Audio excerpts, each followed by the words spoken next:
Hey all, Glenn Kirschner here. Please enjoy this video on the Political Voices Network.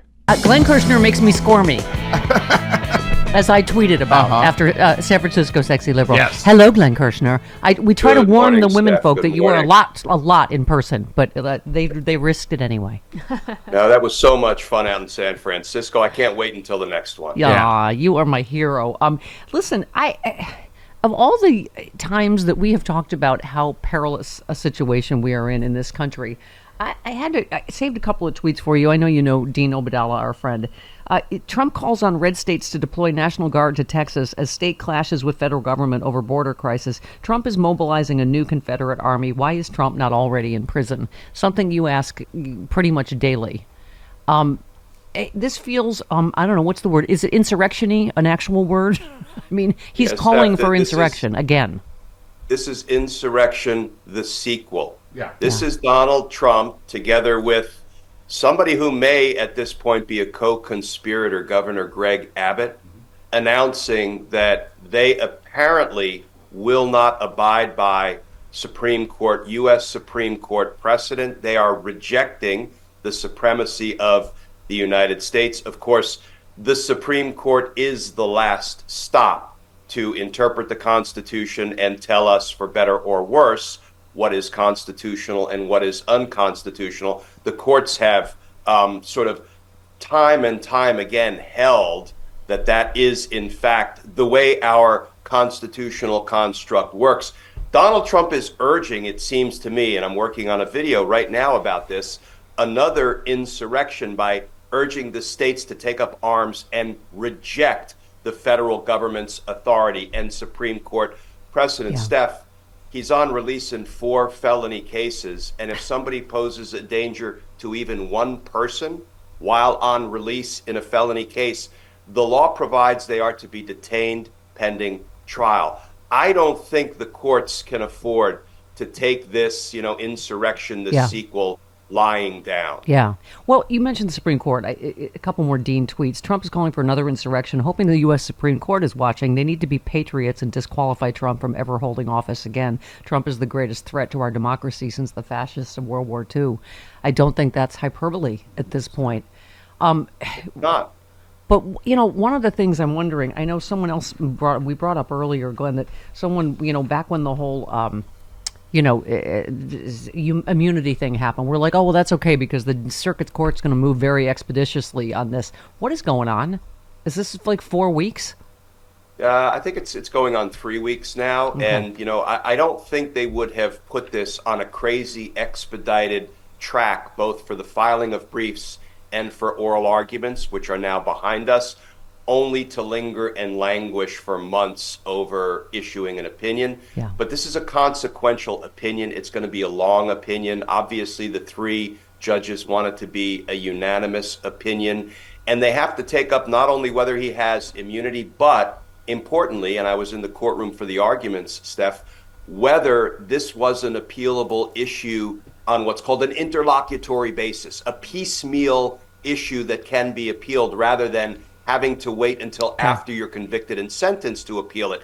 Because if it's not, then it immediately goes back to Judge Chutkan and we're back on the trial track. So they have a lot of legal issues to resolve. That's what they're trying to do. I'm sure they're trying to do it expeditiously. Today is Friday. Friday is often opinion day. Okay. So we may see it issued. Yeah. If not today, then early next week. Speaking of Judge Chutkan, I have a rumbly-tumbly all week, and then you're like my legal antacid on Friday. But didn't she schedule another J6 trial for April, which makes us feel like she does not think the March date is going to hold for Trump? I'm please calm my acid reflux. Yeah, so she's not going to just sit there and twiddle her judicial thumbs. So she's got to, fill her docket with cases that are pending trial. And I think what she has done is set a backup auxiliary trial, because if the Supreme Court decides to stick its fingers in the immunity pie, then there's no way the Trump trial is going to start in March, so it may start in May, right? So she has to fill her time, fill her docket, and honor the rights of other defendants whose cases she's presiding over to their right to a speedy trial. So I'm not concerned that she set a backup auxiliary trial just in case. Frankly, it's the prudent thing to do. So, we often talk about this, that, our friend Allison Gill tends to defend Merrick Garland, and, rightfully in the sense that he was, C-blocked by a lot of Trump administration officials initially. But, Dean said, as we watch Trump build a new Confederate army, I hope Merrick Garland feels good about not swiftly prosecuting Trump. I mean, we have always been racing this clock, right? Yeah, this is a product of DOJ's inaction in at least some respects. When we had the Mueller report document 10 felony obstruction of justice crimes by Donald Trump could have been arrested and indicted on January 20th, the minute he left office. He wasn't, and that is because we don't do a good job holding the ruling class criminals accountable. Shame on us. It's all in the rearview mirror now. Yeah. And, we can piss and moan about it, and we do. But we are where we are at this point. And if people don't understand that Donald Trump is now committed to a second insurrection, which is really nothing more than an extension of the ongoing insurrection he started on January 6th, and take the appropriate action, for gosh sakes, then we're giving it all away. And Steph, then we don't deserve to keep our republic. You just gave me an idea for a new morning show. If Trump wins, you and I will co-host Piss and Moan in the morning. From a cell block, most likely. In whatever internment camp we're in. Obviously. Glenn, fantastic stuff, and thank you again for doing San Francisco Sexy. You are the sexiest of all liberals, if I might say so. Always my pleasure. Always love getting FaceTime with you. Thanks. Yeah. All right. Yeah, and we're going to have a lot more announcements coming soon. What? I'm almost going to blow. Don't do You it. can't tell Frangela because they're always the loose lips that sink the ship. So You're like the Kristen Wiig character. Oh my God! I'm so excited. I'm so excited. All right, Glenn. Just keep your travel bag ready. Love you. Thanks, Glenn. See you All right. guys. Bye. There it is, my first drink of the day, Z-Biotics Pre-Alcohol Probiotic.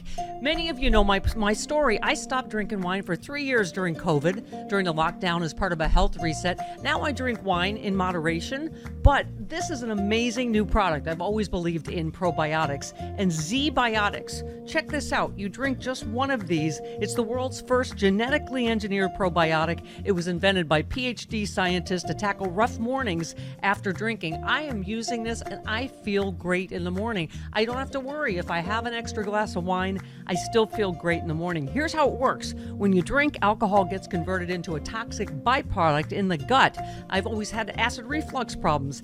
It is this byproduct, not dehydration, that's to blame for your rough next day. Z-Biotics produces an enzyme to break this byproduct down. All I know is it works. It is Z-Biotics Pre-Alcohol Probiotic. Go to zbiotics.com/politicalvoices or scan the QR code on the screen right now.